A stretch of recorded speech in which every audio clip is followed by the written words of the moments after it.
Bueno, muchas gracias por la oportunidad. Yo soy Martín de Sousa, sociólogo de la Universidad de Barcelona, periodista por el Universitario de Punta del Este de Uruguay. Estoy especializado en sociología urbana. He terminado un máster de innovación social y ahora estoy comenzando otro máster de innovación ambiental. Me gusta mucho el tema de los proyectos de innovación, que creo que son el futuro. Recientemente escribí un libro que se llama La crisis urbana en Barcelona. Voy a ponerlo en pantalla para que lo lean, porque hace poco me lo trajeron a casa impreso y bueno, es algo que me da mucho orgullo. También trabajo en un grupo de escritura en el cual Gloria Garriga forma parte de él. Estamos también en otros proyectos de libros y escritura. Bueno, hoy la charla, que es sobre urbanismo y arquitectura. Yo, como sociólogo especializado en sociología urbana, me voy a centrar más bien en el contexto y un poco el contexto histórico en el que vivimos, en el cual tenemos una tendencia a irnos urbanizando.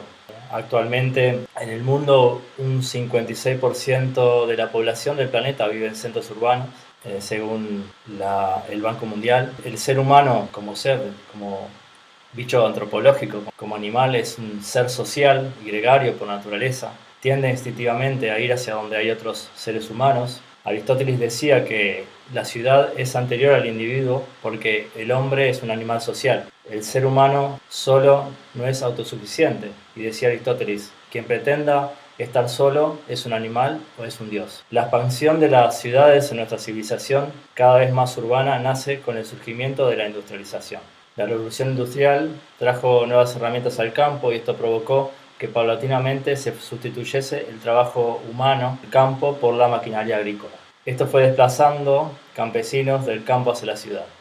Aún hoy muchos países se industrializan y viven este proceso en sus diferentes ritmos, pero tiene como un aspecto sintomático el éxodo desde el campo a la ciudad. Cuando vamos a la lista de los países industrializados, vemos por ejemplo que Alemania tiene un 77% de la población en centros urbanos, México un 80%, España y Francia un 81%, en Estados Unidos un 82%, Brasil 87% y Uruguay, que es el país con mayor urbanización, mayor cantidad de gente en poblaciones urbanas, el 95%. Vemos que en todos estos países industrializados se ronda el 85% de la población en centros urbanos. Por otro lado, los países menos industrializados son los países más rurales, como por ejemplo Sri Lanka con un 19%, Ruanda con un 17% y Papúa Nueva Guinea con un 13%.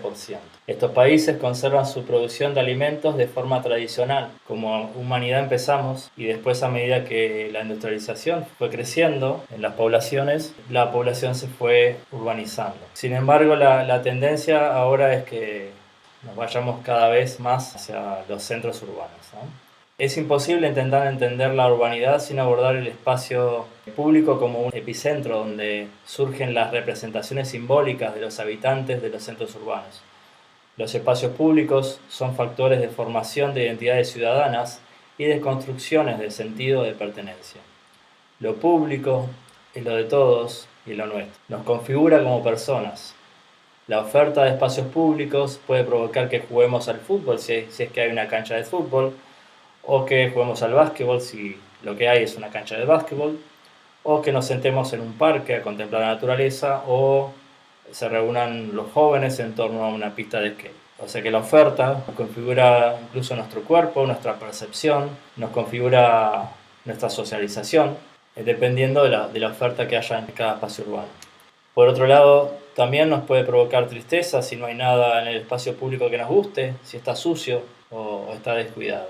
La vida de muchas personas, y en Ciudad de México como en Montevideo, podrán ver que transcurre en el espacio público. En todas las ciudades, el espacio público tiene mayor importancia que el espacio privado, que nuestra casa, porque de repente pasamos más tiempo en el espacio público que en el espacio propio de nuestra casa, salvo en momentos como ahora que nos tenemos que confinar por el tema de la pandemia. Nuestra vida como seres humanos ha estado en el espacio público. Vendedores ambulantes, transportistas, la gente que tiene kioscos, todos ellos viven más tiempo en el espacio público que en el entorno privado. El espacio público condiciona también nuestra salud, y nuestra calidad de vida. Por ejemplo, la oferta de áreas de deporte, el que haya veredas accesibles y también la polución del aire, la contaminación sonora o los ruidos que nos quitan el sueño por las noches. Eso afecta a nuestra calidad de vida, a nuestra salud y también puede alargar nuestros años de vida.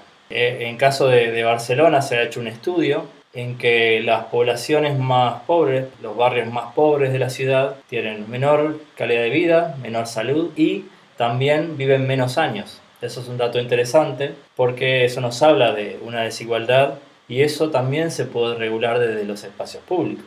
Porque el espacio público no solo el paisaje urbano, las aceras, los parques, etc. También el espacio público son las calles, las carreteras que contaminan. Por eso en Barcelona se han tomado medidas en cuanto a eso, la polución del aire, porque justo las carreteras y las rutas de entrada a Barcelona eran también donde habitaban las personas con menos recursos y los barrios pobres. Por eso mismo se ha reducido también la velocidad en estas áreas para que los niños tuvieran menos contaminación de plomo y minerales en sangre, porque eso los condiciona también. Justamente a veces había escuelas cerca de las carreteras y los niños ya tenían problemas de salud respiratorios, enfermedades con respecto a los pulmones. También eso podemos controlar y ver y administrando bien los espacios públicos. El espacio público también es un lugar donde los ciudadanos se expresan político y socialmente. Los movimientos sociales necesitan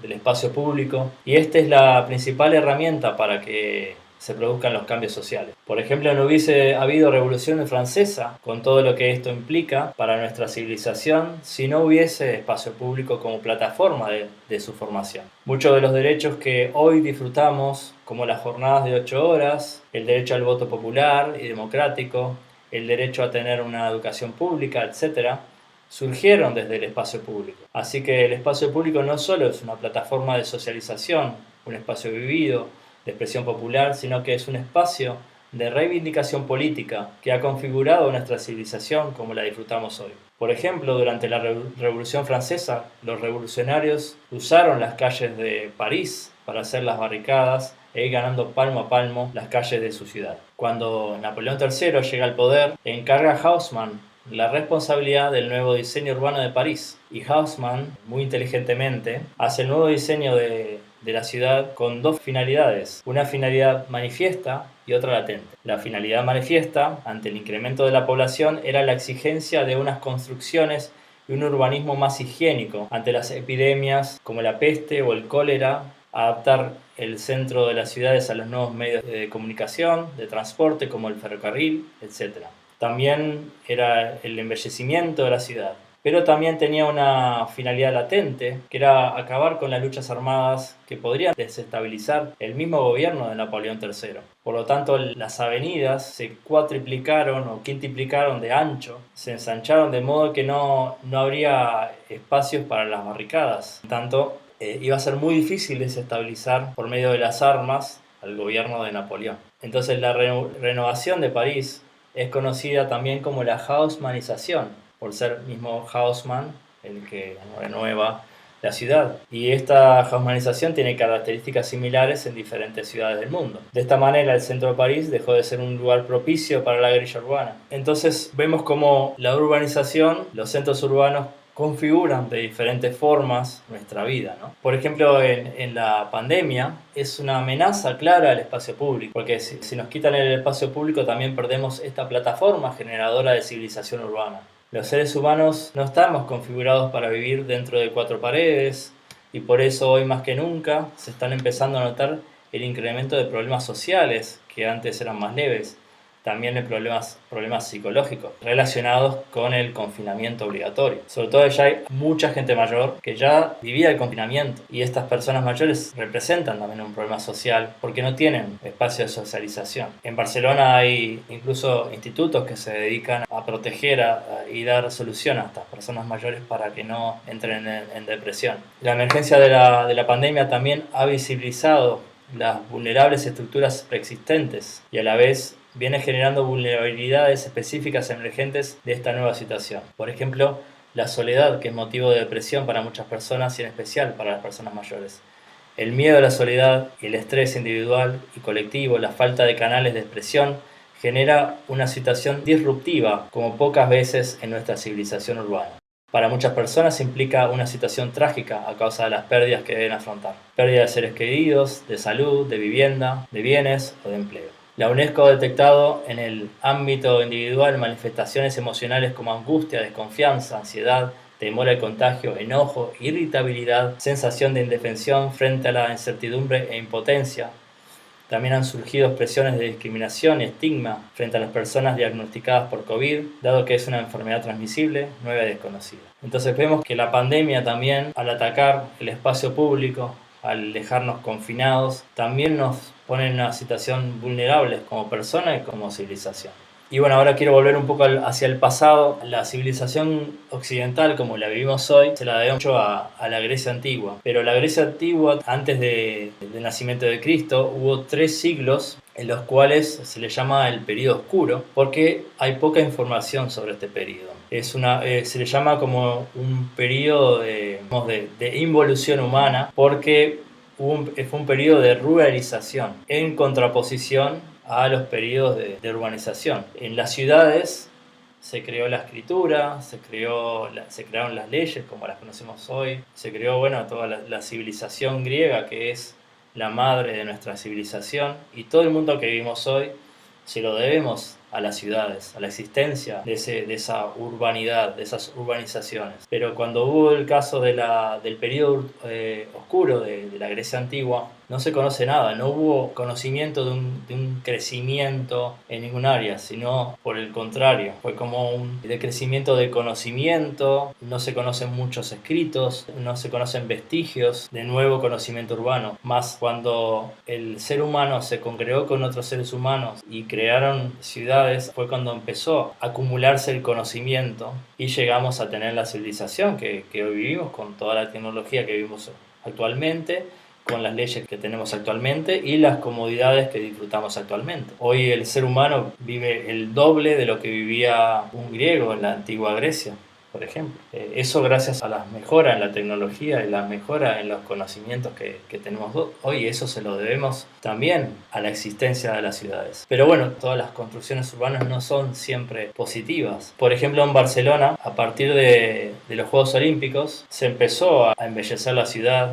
Empezaron a haber nuevos equipamientos, muchos mejores espacios urbanos para el disfrute de la ciudadanía. Se trajo arena a una playa en la cual casi no había arena. Se acabó con toda una serie de chiringuitos, de restaurantes que eran irregulares, hechos de madera, que estaban en la playa para generar un espacio urbano bello y un paseo marítimo para pasear, tanto para los ciudadanos de Barcelona como para los turistas extranjeros. Todo alrededor de la ciudad y sobre todo de la costa de Barcelona se embelleció, se trajo nuevas inversiones como el Hotel Vela, que es un hotel paradigmático cerca de la playa. Se reconstruyó, se mejoró el Port Vell, el Puerto Viejo. El Puerto Viejo antes era para barquitos de menor encallado y eran para pescadores de la ciudad para que fueran a pescar, y luego a raíz de una mejora del Port Vell se empezaron a permitir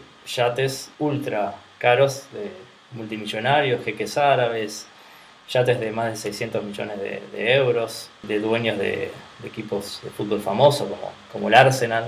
Entonces, cambió, digamos, toda la morfología del centro de la ciudad y la morfología también del barrio de la Barceloneta, que es el barrio que estaba más cerca de la playa. Era un barrio humilde, era la puerta de entrada de toda la inmigración que venía del resto de España a trabajar en Barcelona en las fábricas, y se transformó en un barrio turístico. Es como el lugar donde necesariamente tienen que pasar los turistas para llegar a la playa de la ciudad, la playa de la Barceloneta. Y también había vecinos de clase media que también consumían en el barrio, pero ahora los yates de los ultra ricos no consumen en el barrio, sino que tienen espacios de consumo muy por afuera del barrio. Entonces son como vecinos que se fueron trasladando, vecinos que vivían en pequeñas embarcaciones se fueron trasladando hacia otros, y llegaron las personas de mayor poder adquisitivo.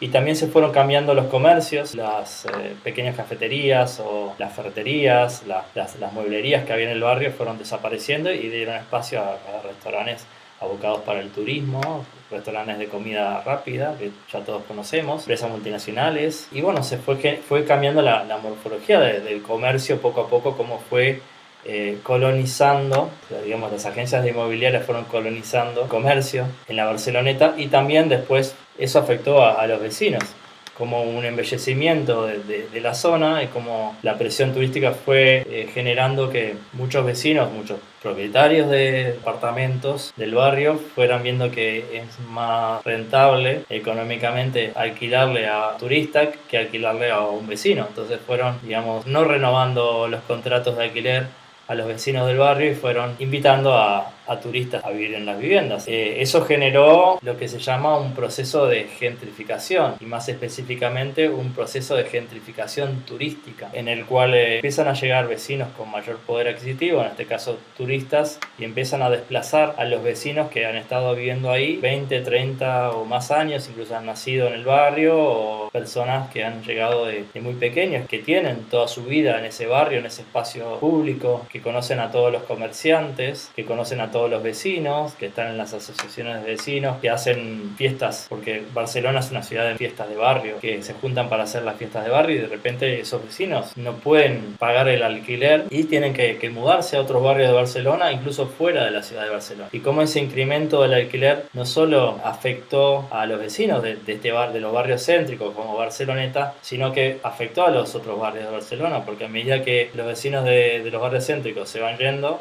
empiezan a buscar otros lugares más cercanos a su barrio y empiezan a ir a otros barrios de Barcelona, y eso hace que la presión de los precios suba, porque hay más demanda que oferta, hace que suban los precios de los alquileres, y a su vez otros vecinos de Barcelona encuentran caros la renovación de su alquiler y se van hacia afuera de la ciudad, y eso afecta, como por ejemplo acá tenemos a Gloria Garriga, que vive en una ciudad que está afuera de la ciudad de Barcelona. Sin embargo, han visto afectado el precio del propio alquiler porque gente de Barcelona se ha ido a estas ciudades, a las afueras de Barcelona, también buscando alquileres baratos, y eso ha hecho que subiera también el precio de las ciudades todo alrededor de Barcelona. Entonces la gentrificación no solo afecta a los centros urbanos de las ciudades, sino también afecta a toda la zona metropolitana de la ciudad, incluso a las ciudades que están alrededor. Es un cambio muy importante en la sociología de la ciudad. Como decía Park, sociólogo de Chicago, la ciudad no solamente es un paisaje urbano, son sus características de población, no solamente son sus estructuras, no solamente sus edificios, sus plazas, etcétera. La ciudad es un organismo vivo. Una ciudad sin gente no podríamos conseguir una ciudad sin gente, no tendría utilidad. Cuando hablamos de urbanismo y arquitectura, a veces dejamos de lado todo este organismo vivo que es la gente que habita en esas ciudades. Es lo que hace viva esa ciudad. Si no, quedaría como un Chernobyl. No hay nada peor que una ciudad abandonada. Por eso, cuando nosotros estamos a cargo de una intervención urbana, de cualquier tipo de política pública en la ciudad, siempre tenemos que tener en cuenta a las personas que viven en esa ciudad. Y les voy a volver a Barcelona y al barrio de Barceloneta para ponerles otro ejemplo de lo que estoy hablando, un ejemplo concreto de lo que estoy hablando. Hace un par de décadas, el Ayuntamiento de Barcelona, viendo las estadísticas de población, las estructuras sociodemográficas del barrio de Barceloneta, bueno, encontraron que había un problema para ellos y intentaron resolverlo. Con todos sus arquitectos y urbanistas intentaron resolver ese problema. ¿Y qué problema era? Que la mayoría de la población de la Barceloneta estaba envejecida. Y una población envejecida, pero que además se estaba envejeciendo porque había poca renovación. Entonces había personas muy mayores viviendo en la Barceloneta, y había una complicación por otro lado, que las viviendas de la Barceloneta, un barrio de obreros,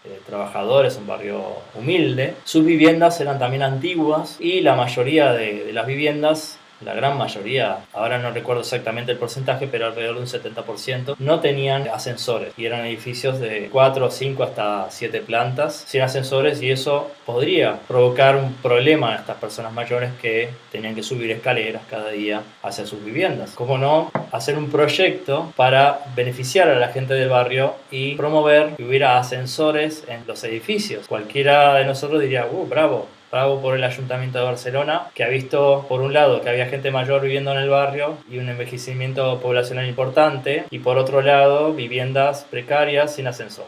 Cualquiera de nosotros diría, bravo por el Ayuntamiento, ¿no? Pero hubo un pequeño detalle, no consultaron a los vecinos del barrio, simplemente aprobaron este proyecto pensando que eso iba a vivir. Cuando los vecinos se enteraron de este proyecto, lo primero que hicieron fue congregar a la gente en torno a una plaza. Las abuelas de 70 a más años, 70, 80 años, incluso abuelas en sillas de ruedas, hicieron toda una movilización en la plaza principal del barrio y cocinaron pasteles, hicieron chocolatadas y pusieron carteles en todo el barrio de la Barceloneta para que todos los vecinos se congregaran en torno a esta plaza. ¿Y para qué fue? Justamente para oponerse a la construcción, a la imposición de ascensores en los edificios de la Barcelona. Cualquiera diría, estamos locos, ¿cómo puede ser? Supuestamente las mayores beneficiarias de estos nuevos cambios en el barrio, en los edificios, las primeras que pusieron oposición y más, congregaron a toda la gente a movilizarse en contra de este proyecto. Entonces generaron movilización, hicieron manifestaciones, salieron a la calle con tambores. Bueno, en mi libro van a ver, como es un libro inteligente, códigos QR, a ver si encuentro uno por aquí, por ejemplo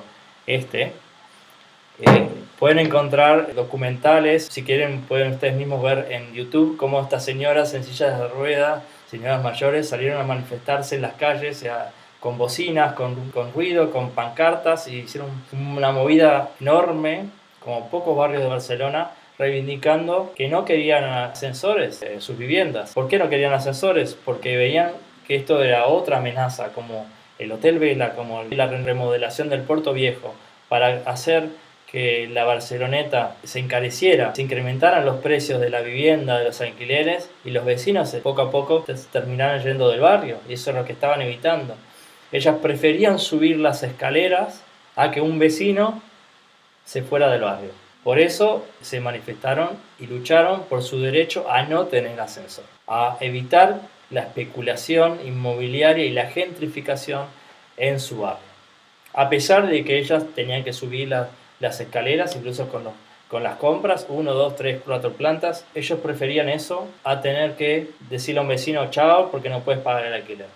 Y contra eso se manifestaron en un principio. Y bueno, ante eso el ayuntamiento fue reviendo y pasó de oscuro a ser un poco gris y decir, bueno, ahora vamos a poner otro proyecto de ley que dice, ya no vamos a impulsar, ya no vamos a dar dinero a los propietarios de los edificios y los propietarios de las viviendas para poner ascensor, pero le damos libre albedrío a los propietarios para que ellos, si quieren, lo pongan. Otra vez los vecinos se fueron a reunir en las plazas, en las manifestaciones, en todos lados, contra este proyecto de ley. De vuelta, se manifestaron y así sucesivamente contra los siguientes proyectos. Cortaron ese proyecto de ley también.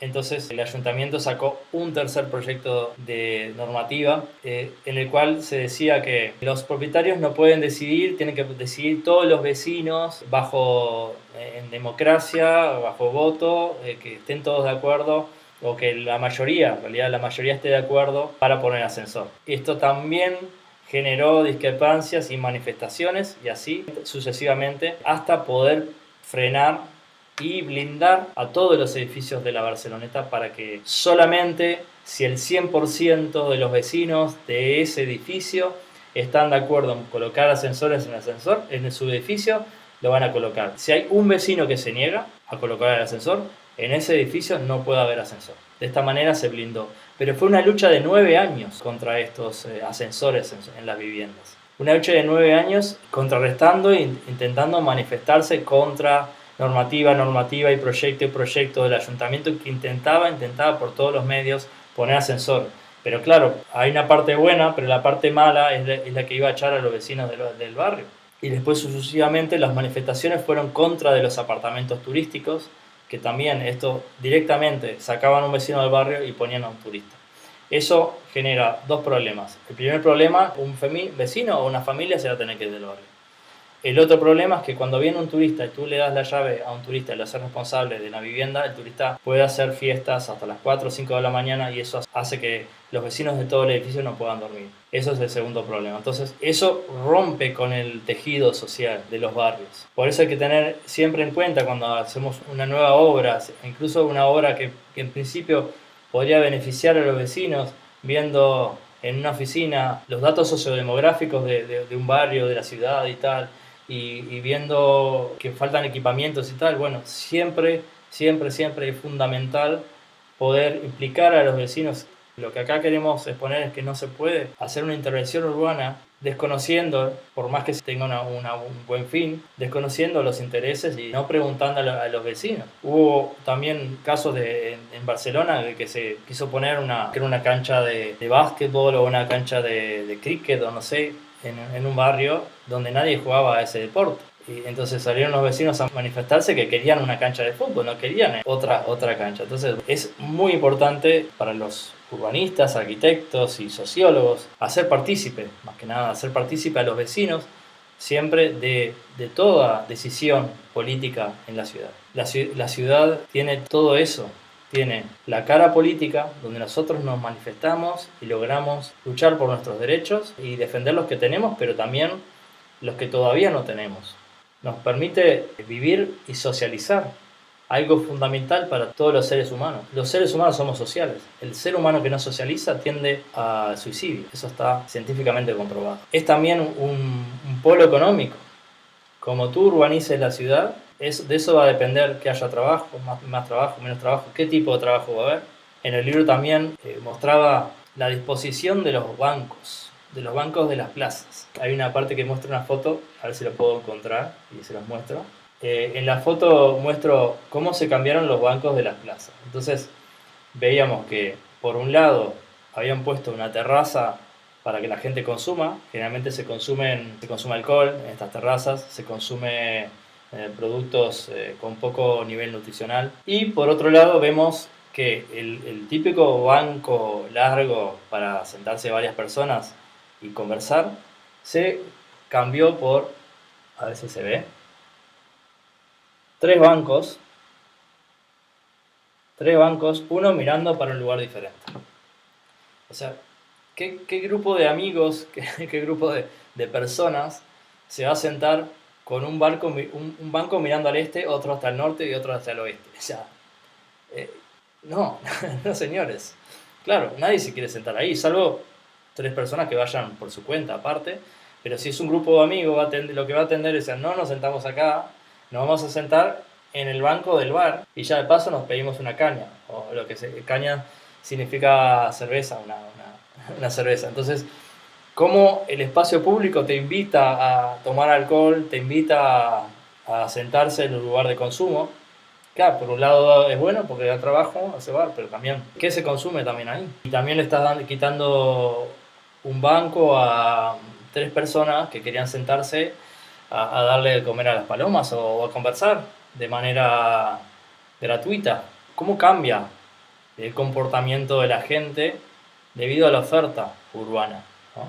Y bueno, es interesante ver cómo moldean a las personas.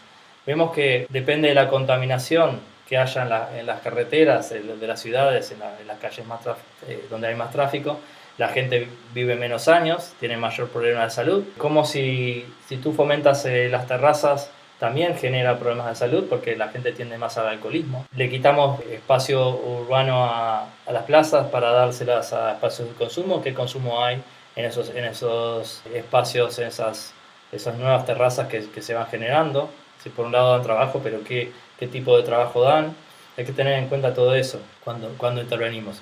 Entonces, bueno, quería más o menos ya dejar la idea por aquí, cómo la ciudad nos condiciona a todos y sin que nosotros incluso nos damos cuenta, nos modifica a nosotros y también a todo el barrio. Nos dictamina cuántos años vamos a vivir, de más o de menos. ¿Qué tipo de vida vamos a tener? ¿Más saludable o menos saludable? ¿Qué calidad de vida vamos a tener? Si vamos a estar más o menos depresivos porque hay suciedad o hay más ruido en la calle, o porque no tenemos espacios públicos adecuados para vivir, para socializar. Entonces les propongo ver en su barrio qué oferta de equipamientos, qué oferta de plazas, qué oferta de espacio público tenemos. Si las veredas están llenas de lugares para consumir, si hay algún lugar, espacio para que los niños jueguen, si hay naturaleza, porque está científicamente comprobado de que un parque, una naturaleza, mejora nuestra psicología, nos mejora nuestro estado de ánimo.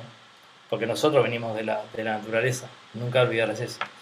Un espacio gris que sea solo cemento no nos va a ayudar a mejorar nuestro estado de salud mental, sino al revés, por el contrario. Entonces, bueno, finalizando aquí, con todas las repercusiones que puede tener el espacio urbano, quisiera que si quiera alguien me quiera preguntar algo o opinar o de lo que he dicho. Bueno, me encantaría conocer cuál es su feedback. Sí, muy interesante lo que dices, y seguramente en esos espacios que se puso una cancha de fútbol o una cancha de deporte, seguramente no se preguntó a los vecinos si querían ese espacio, si iban a poder aprovechar los espacios. Eso suele pasar en muchos lugares que tienen la intervención urbana tiene una intención, pero los vecinos tienen otra. Y es ahí cuando hay rispideces y se rompe un poco la conexión entre los ayuntamientos, intendencias y también la población. A eso me hace acordar que en Barcelona hay una plaza que se llama la Plaza del Tripi. Tripi es como una droga, entonces la gente se juntaba ahí en la Plaza del Tripi básicamente a drogarse. Y esta plaza tenía una particularidad, que tenía una parte que estaba más alta, justo en el centro de la plaza, que había que subir 3 escalones para subir a esta plaza. Y en esos escalones ocupaban casi todo el perímetro de la plaza, se sentaban muchas personas a beber alcohol, a drogarse y tal. Entonces, eliminando estos 3 escalones, también esa gente que se iba a esa función a drogarse o a beber alcohol no pudo hacerlo más, sentarse ahí en esos escalones para hacerlo, y se desplazó, entonces se evitó que se juntara esa gente ahí. De paso que eres de México, porque estudié también en la UNAM, en la Facultad de Ciencias Políticas y Sociales, estuve haciendo un intercambio ahí. Estudié también un poco los mayas, ¿no? Cómo iban haciendo sus ciudades, iban generando el imperio ciudad a ciudad, ¿no? Y que en cada ciudad iban generando su pirámide, y que cada pirámide es grande dependiendo de cuántos digamos, pisos, de cuántas capas de piedra tiene, porque cada tantos años le iban agregando unas capas de piedra y la pirámide se iba agrandando. Pero según lo que yo leí de los mayas, cuando una ciudad maya llegaba a una población de aproximadamente 40.000 habitantes, se tomaba la decisión de construir una nueva ciudad, ¿no? Con también sus canchas de deporte, sus pirámides, toda una nueva construcción muy similar a todo el resto de las ciudades.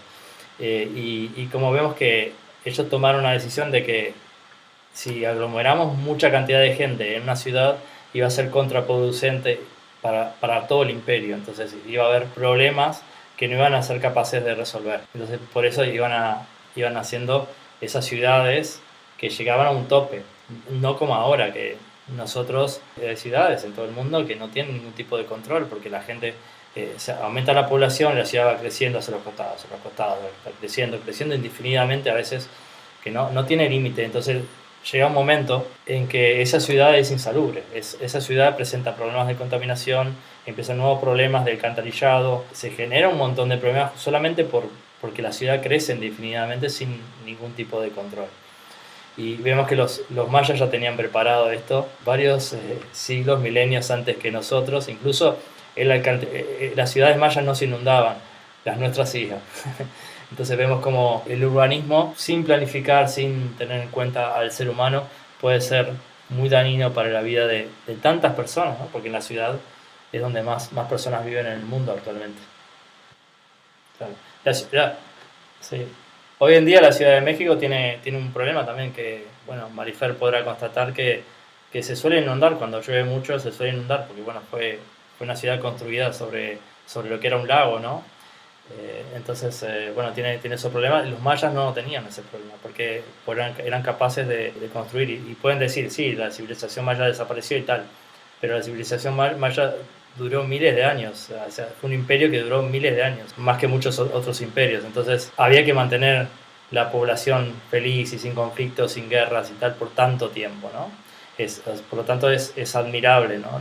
lo que han conseguido, y que en muchos aspectos, incluso tú vas a una pirámide maya en el medio de la selva y ves desde arriba sus canchas de juegos, ves cómo tienen sus piscinas naturales, que son sus cenotes donde la gente se baña en agua dulce, limpia, transparente, fresca, e incluso puedes beber de esa agua porque es agua totalmente sana, que es agua de los manantiales que tenemos abajo de la tierra. Te puedes bañar y puedes tomar el mismo agua.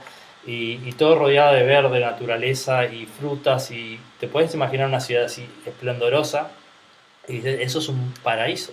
O sea, más allá de que esto es una imaginación, ¿no?, que nos hacemos, pero el lugar en sí, esas ciudades en el medio de la selva son pequeños paraísos y sobrevivieron más de 1000 años. Y como ahora, a pesar de toda nuestra tecnología y todo, tenemos tantos problemas sociales que todavía no hemos sido capaces de resolver, porque nos hemos desconectado de la naturaleza, nos hemos desconectado de quiénes somos, nos hemos olvidado de nuestro animal, de la necesidad de conectarte con la naturaleza, de conectarte con el deporte, de conectarte con la salud física, con las personas, de solamente socializar, que lo importante que es ahora con la pandemia, socializar.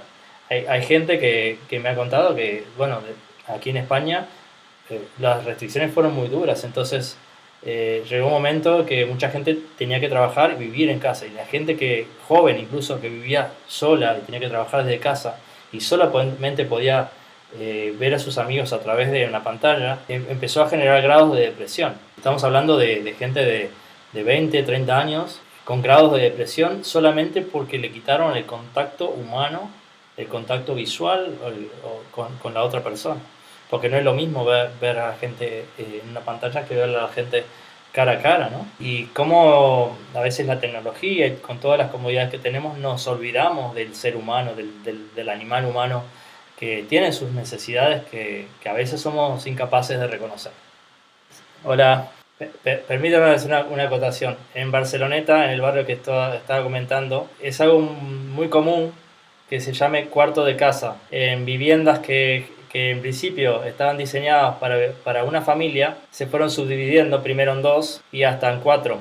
O sea, entonces una vivienda llegaron a vivir 4 familias, a lo que hoy en día se conoce como cuarto de casa, y son las viviendas más populares de este barrio de la Barceloneta. Quarts de casa en catalán. En La Habana Vieja, yo he estado en esas viviendas subiendo escaleras y estaban estos tacones de hierro para contener que no se caiga el techo. O sea, hay gente que vivía ahí, o sea, hay mucha gente que, bueno, las personas que venían conmigo de España y tal, tenían miedo de estar ahí adentro y pensar que hay gente que no tiene otro recurso que vivir ahí adentro, que no sabe si en cualquier momento se cae el techo encima, porque estos tacos de hierro están manteniendo el techo ahí, que no se les caiga encima. Y bueno, ese es un problema grave, porque los privados tienen poco poder adquisitivo para poder recuperar su vivienda, y de repente el problema es que estas instituciones públicas que sí que tienen dinero, teniendo el poder para reformar estas viviendas, ¿no?, en La Habana.